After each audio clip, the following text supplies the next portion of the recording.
City Shiv Katha.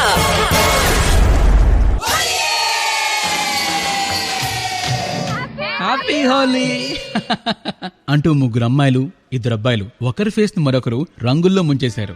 Krishna express లో కూర్చున్న Srinivas విండోలోంచి railway platform మీద హోలీ ఆడుతున్న వాళ్ళని చూసి ఒక్కసారిగా 20 years వెనక్కి ఫ్లాష్ బ్యాక్ లోకి వెళ్ళిపోయాడు.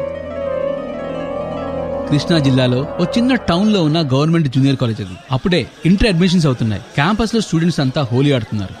ఆ రంగుల్లోనే Srinivas alias Seenu first time అనుని చూశాడు. అందమైన అమాయకత్వానికి బ్రాండ్ అంబాసిడర్ లా ఉంది అను. తన చెంప మీద కొంచెం రంగును తాకించి హ్యాపీ హోలీ అని వెళ్ళిపోయాడు సీను. ఆ తర్వాత అను తన క్లాసే అని తన పక్క బెంచ్ లో కూర్చున్నప్పుడు తెలిసింది. లవ్ గురించి సీనుకేం తెలియదు. కానీ ఓ రోజు అనుకోకుండా సీను అను ఇద్దరు ఒకరి కళ్ళలోకి మరొకరు చూశారు. అనుకి ఏమన్నా అయిందో లేదో తెలియదు గాని సీనుకి మాత్రం ఒళ్ళు జల్లుమంది, గుండె జారి గల్లంతైంది. ఆ రోజు నుంచి అనుని చూడకుండా ఒక్క రోజు కూడా ఉండలేదు. సండేస్ కి హాలిడేస్ కి అను ఇంటి దగ్గరలో ఉంటున్న తన ఫ్రెండ్ కోసం అన్నట్టు సైకిల్ వేసుకుని వెళ్లి ఏదో రకంగా అను దర్శనం అయ్యే వరకు ఉండి మరీ వచ్చేవాడు.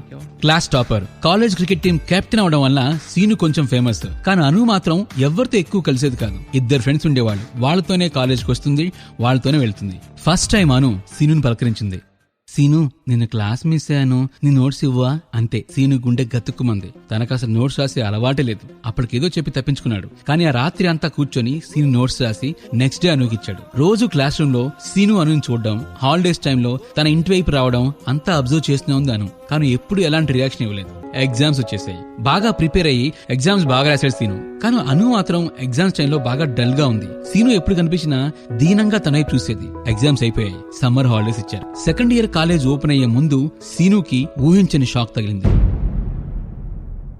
కొత్త డ్రెస్ కొనాలని సీను ఫ్రెండ్స్ తో పాటుగా షాపింగ్ వచ్చాడు. షాపింగ్ ఫినిష్ చేసుకుని బయటికి అడుగు పెట్టగానే 1000 వాట్ల షాక్ తగిలినట్టు ఎవరో తన సముద్రం మధ్యలోకి విసిరేసినట్టుగా అనిపించింది. ఎదురుగా అను, పక్కన వాళ్ళ నాన్న. కానీ అను మెడలో తాలిబొట్టు, కాళ్ళకు మెట్టెలు. అను కూడా సీనుని చూసింది. వెంటనే కళ్ళు తిప్పుకుంది. కొన్ని డేస్ తర్వాత తెలిసింది సమ్మర్ హాలిడేస్ లోనే అనుకి మ్యారేజ్ చేశారని. ఎగ్జామ్స్ టైంలో అను తన వైపు దీనంగా ఎందుకు చూస్తుందో ఇప్పుడు అర్థమైంది సీనుకి. ఆ తర్వాత అను ఎప్పుడూ సీను కనిపించలేదు. ఇది జరిగి 20 years అయింది. కానీ సీను తన ఫస్ట్ లవ్ ని మాత్రం మర్చిపోలేదు. ఈ రోజు హోలీ ఆడుతున్న టీనేజ్ కిడ్స్ ని చూసి మరోసారి అనుని గుర్చేస్తున్నాడు సీను. ఎక్స్క్యూజ్ మీ, కొంచెం అటువైపు కూర్చుంటారా అనే మాటలతో ఈ లోకంలోకి వచ్చాడు సీను. ఎదురుగా కొంచెం లావుగా ఉన్న లేడీ. ఆ ఫేస్ ని ఎక్కడో చూసినట్టు అనిపించింది. కాసేపటికి మైండ్ లో ఫ్లాష్ అయింది. గుండె లోతుల్లో ఏదో ఆనందం. ఎందుకంటే ఎదురుగా ఉంది అను. బహుశా ఇప్పుడు 35 years అనుకుంటా. కొంచెం ఒళ్ళు చేస్తుంది గానీ ఫేస్ లో ఆ ఇన్నోసెన్స్ అలాగే ఉంది. ఇక ఉండబట్టలేక, మీరు అను కదా, నూజివీడు జూనియర్ కాలేజ్ 1996 బ్యాచ్.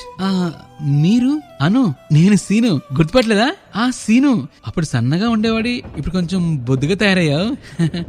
ఈ మధ్య పెళ్ళైందను, అందుకే కాస్త ఒళ్ళొచ్చింది. ఏంటి, నువ్వు ఇప్పటివరకు పెళ్లి చేసుకోలేదా?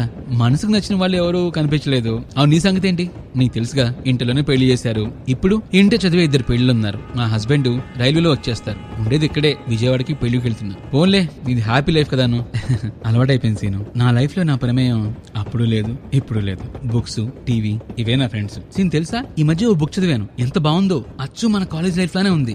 విరించి అని రైటర్ బాగా రాశాడు. కానీ సగమే చదివాను. నా హస్బెండ్ ఆ బుక్ పడేశాడు అని కంట్లో వస్తున్న కన్నీటి చుక్కని పక్కకు తిరిగి తుడిచేసింది. ఇటువైపు తిరిగేసరికి అను చేతిలో అదే బుక్ ఉంది. సీను, నువ్వు చదివావా? లేదను, రాశాను. విరించి నా పెన్నేం. అది మన కాలేజ్ లైఫ్ మీద రాసిందే. నువ్వున్న ఒక్క సగం చదివావు, నువ్వు లేని ఇంకో సగం కూడా చదువు. ఎలా అనిపించిందో నాకు కాల్ చేసి చెప్పు.